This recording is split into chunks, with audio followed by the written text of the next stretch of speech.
कितना मुश्किल था सरगोदा के एक छोटे से गांव से निकलकर, जिस तरह सुहा ने कहा कि जेब में सिर्फ 1700 रुपए, वो भी इस्लामाबाद की ओर। तो ये सफर कैसे आगाज हुआ और फिर आपने क्या क्या मुश्किलें, क्या क्या मसाइल जो हैं आपकी जिंदगी में आई उस वक्त? बिस्मिल्लाहिर्रहमानिर्रहीम जी। सबसे पहले तो मैं पब्लिक टीवी की तमाम मैनेजमेंट का शुक्रिया अदा करता हूँ, और स्पेशली आप टीम का कि जिन्होंने सक्सेस स्टोरी के ऊपर जो है वो प्रोग्राम करना शुरू किया।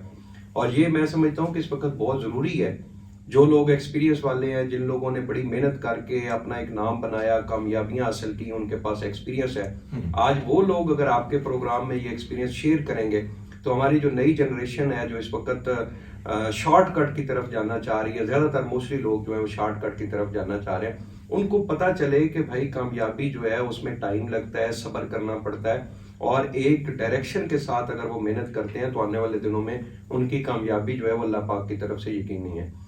तो इसी तरह मैंने 18 साल की एज में इस जर्नी का स्टार्ट किया। सरगोदा के एक हमारा गांव है, चकसैदा से मेरा तल्लक है। अच्छा। गोंदल फैमिली से मेरा तल्लक है। तो वहां से मैं बेसिकली गांव से बहुत सारी चीजें जो है वो शुरू से ही मेरा एक कोशिश थी कि मैं जॉब ना करूं। हालांकि मुझे जो है वो वालिद साहब की तरफ से एक दो बार जो है वो आर्मी की भर्ती के लिए भेजा गया, लेकिन मैं वहां पे मैंने टेस्ट ही नहीं दिया। अच्छा। और मेरी पूरी कोशिश थी, मैं बचपन से ही सोचता था कि मैंने जॉब नहीं करनी, मैंने बिजनेस करना है, बिजनेस करना है। हालांकि उस वक्त मुझे इन चीज़ों का इतना नॉलेज नहीं था कि बिजनेस जो है वो कितना मुश्किल होता है, उसके लिए क्या क्या मुश्किलात होती हैं, चीज़ें करना पड़ती हैं। और मुझे ये भी नहीं पता था कि मेरे गाँव के अंदर मैं बिजनेस कर सकता हूँ या मैंने किसी शहर के अंदर जाना। तो जब 18 साल की एज में मैंने प्रैक्टिकल लाइफ की तरफ आया, तो फिर मुझे वहां से गांव से जो है मुझे समझ आ गई कि गांव के अंदर तो कोई बिजनेस नहीं है, कोई कारोबार नहीं मैं कर सकता गांव के अंदर। तो मैंने फिर एक ना निकलना था शहर के लिए, और इस्लामाबाद का मुझे नहीं आइडिया था, मैं तो इस्लामाबाद को जानता भी नहीं था, रावलपिंडी इस्लामाबाद को। तो मेरा एक दिन जब प्लान बना तो मैं वहां पे, हमारे मलकवाल शहर है, मलकवाल शहर के अंदर जो हमारा बस स्टैंड, वैगन स्टैंड होता है, तो वहां पे मैं गया। अच्छा। मैंने उनको कहा कि लाहौर चूंकि फेमस है हमारे पंजाब में, मैंने कहा लाहौर की सीट दे दे। अच्छा। तो उन्होंने कहा लाहौर की सीट तो अवेलेबल नहीं है, तो साथ ही कहते रावलपिंडी की है। अच्छा। अब आज भी मैं सोचता हूँ कि ये कितना अजीब सा उसका मुझे आंसर था कि एक बंदा लाहौर की सीट मांग रहा है और वो कह रहे हैं लाहौर की नहीं है, रावलपिंडी की मौजूद है। तो मैंने कहा रावलपिंडी की दे दो। अच्छा। तो उसने मुझे सुबह की सीट दे दी और मैं वैन पे बैठा और अल्लाह पाक से दुआ की और वालिदैन से दुआएं ली।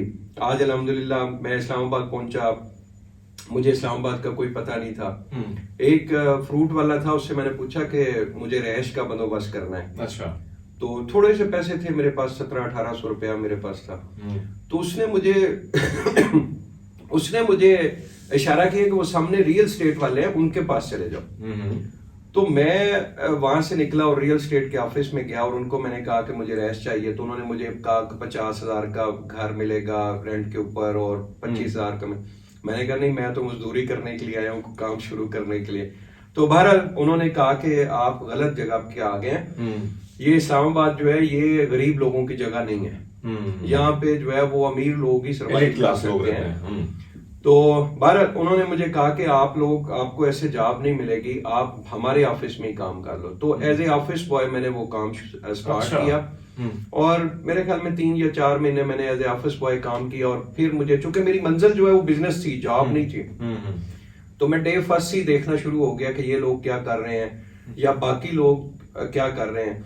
तो मुझे ये रियल स्टेट का काम जो है ना ये पसंद आया। अच्छा, ये गाइडलाइन किसने दी थी रियल स्टेट की? क्योंकि जाहिर बात है आपको तो पता ही नहीं था, लेकिन जहाँ पे काम कर रहे थे क्या वहां से सारी चीजें कुछ थोड़ी बहुत आप गेट कर रहे थे, या कोई ना कोई आइडिया कोई दे रहा था आपको कि अगर आप बिजनेस की तरफ जा रहे हैं तो ये वो रास्ता है जिसकी तरफ आप आगे निकल सकते हैं? मेरे ख्याल में मुझे ऐसे रियल स्टेट का, मैं आज कहूँ ना कि मैं शुरू से ही मुझे रियल स्टेट का नॉलेज था और मैं रियल स्टेट को बड़ा अच्छा समझता था।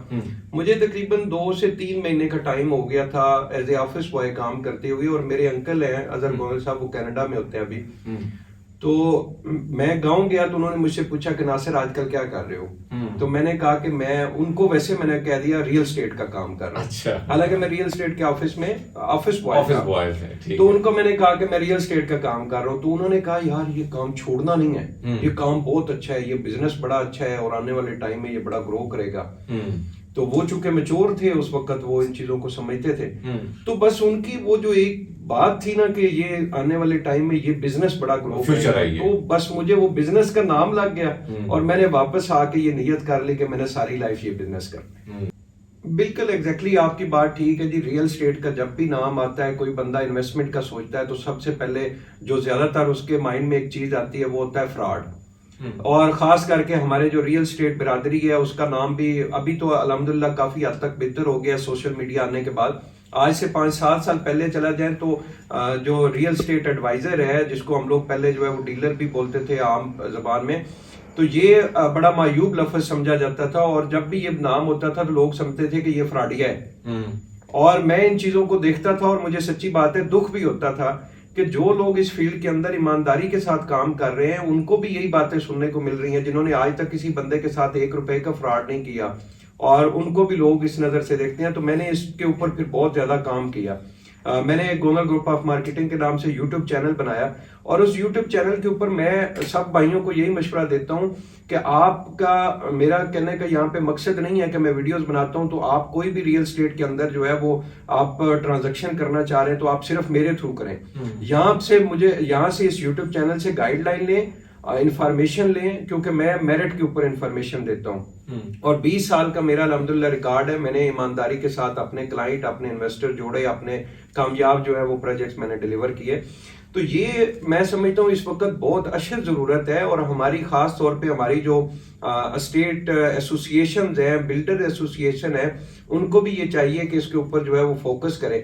अभी मैंने इसी टॉपिक के लिए और इसी चीज को जो है वो एक अच्छे तरीके से लेके चलने के लिए मैंने प्रॉपर जो है वो पाकिस्तान बिजनेस एकेडमी के नाम से मैंने एक इदारा बनाया है, जिसमें मैं प्रोफेशनल लोग जो है वो तैयार करूंगा और उसमें अल्हम्दुलिल्लाह मुझे बहुत बड़ी कामयाबी मिली। वहां पे हमारी क्लासेस हो रही हैं, वो अल्हम्दुलिल्लाह एक अच्छा सिस्टम जो है वो चल रहा है। अच्छा नासिर, एक और चीज जो आपसे मैं, जिस तरह सोहन ने आपसे सवाल किया, बहुत सारे लोग इन्वेस्टमेंट करना चाह रहे हैं रियल स्टेट में, जाहिर बात है जो प्रॉफिट है जो मिल रहा है, सोसाइटीज भी बहुत ज्यादा आ रही हैं। अब वो लोग जो ये प्रोग्राम देख रहे हैं, अगर वो इन्वेस्टमेंट करना चाहते हैं तो किस किस्म की, अब ये जो आपने जिक्र किया कि बहुत सारी सोसाइटीज आ जाती हैं या एनओसी उनके पास नहीं होती है, वैसे जिक्र तो किया जाता है कि उनके पास चीजें हैं लेकिन ग्राउंड पे वो चीजें नहीं होती, उनको क्या कहेंगे जो इन्वेस्टमेंट करना चाहते हैं? कौन सा ऐसा तरीकाकार है जो एक दुरुस्त जगह में जाके वो अपनी इन्वेस्टमेंट करके वो फायदा हासिल कर सकते हैं? इस वक्त हम लोग रावलपिंडी इस्लामाबाद की बात करें तो इस वक्त 22 से 25 हाउसिंग प्रोजेक्ट जो हैं वो इंस्टॉलमेंट्स के ऊपर जो है वो प्रॉपर्टी सेल करने के लिए मार्केट के अंदर मौजूद हैं। लेकिन मैं उनमें से मैक्सिमम 7 से 8 हाउसिंग प्रोजेक्ट को ओरिजिनल समझता हूँ और बाकी मैं समझता हूँ कि ये जो बाकी 14 से 15 हाउसिंग प्रोजेक्ट हैं ये आपके कभी डिलीवर नहीं करेंगे। लेकिन ये मार्केट के अंदर हो रहा है। इदारे जो हैं वो इस वक्त उस तरीके से जो है वो उन्होंने मैकेनिज्म नहीं बनाया कि जो लोग डिलीवर नहीं कर पाएंगे उनका प्रॉपर जो है वो मैकेनिज्म करें। दुबई के अंदर हम लोग अगर बात करें तो दुबई के अंदर आप कोई भी प्रॉपर्टी इंस्टॉलमेंट के ऊपर परचेज करते हैं तो बैंक जो है वो उसकी गारंटी आपको देता है कि अगर ये बिल्डर जो है ये डिलीवर नहीं कर सका तो हम आपकी पेमेंट जो है आपको वापस करेंगे। और जब तक वो बिल्डर जो है वो चीज कंप्लीट नहीं करता, मिसाल के तौर पे एक विलास बन रहे हैं या अपार्टमेंट बन रहा है, तो जब तक वो डिलीवर नहीं होता वो बिल्डर के पास पेमेंट नहीं जाती। आप लोग जो चीज परचेज करते हो वो आपकी बैंक में पड़ी हुई है और जो ही बैंक गारंटी दे रहा है आपको कि अगर आप ये डिलीवर करेगा तो ये पेमेंट उसको चली जाएगी, नहीं डिलीवर करेगा तो आपको पेमेंट रिटर्न चली जाएगी। तो पाकिस्तान के अंदर ऐसा निजाम जो है वो बहुत अच्छी जरूरत है लाने की, ताकि लोग जो है वो इत्मीनान के साथ इन्वेस्टमेंट कर सके और उनको पता हो कि अगर खुदा न खास्ता जो बिल्डर है, डेवलपर है, वो डिलीवर ना कर सका तो हमारी ओरिजिनल अमाउंट जो है वो वापस। नासिर, मेरे एक और सवाल है जो एक अहम सवाल है, जो मैं चाह रहा था कि आप आएंगे तो आपसे सवाल करेंगे। हम देख रहे हैं सोसाइटियां बड़ी तेजी से बढ़ रही हैं। लाहौर की तरफ हम जाते हैं तो पूरा वो जो जहां पे गंदम, चावल, दीगर चीजें उगाई जाती थी वो आहिस्ता आहिस्ता खत्म होती चली जाए, यानी ज़रई जमीन भी, ज़रख़ीज़ जमीन थी, वहां पे भी सोसाइटियां नजर आ रही हैं। आप क्या समझते हैं कि अब फ्यूचर जो है, अगर एक तरफ तो पैसा बहुत तेजी से कमाया जा रहा है, दूसरी तरफ हम ये देख रहे हैं कि जो आने वाला वक्त है उसमें ग़िज़ाई किल्लत जो है वो बड़ी ज्यादा हो जाएगी, तो इसके मुतबादिल कोई सोसाइटी कोई प्लान लायमन को इस तरह तय कर रहे हैं कि ये जो नुकसान है उसको कैसे भरा जाए? बिल्कुल एग्जैक्टली जी। इस वक्त बहुत सारे लोग जो है क्वेश्चन करते हैं, और बल्कि मैं खुद फील करता हूँ कि जितने हाउसिंग प्रोजेक्ट्स बन रहे हैं या जितनी आबादी जो है वो तेजी के साथ बढ़ती जा रही है, बेसिकली हाउसिंग प्रोजेक्ट जो है वो खाली प्लॉट तो नहीं बनाते, डिमांड होती है लोगों की घर बनाने के लिए, तो वो नया प्रोजेक्ट कामयाब होता है। डिमांड के बगैर तो आपको पता है कोई चीज़ कामयाब ही नहीं होती।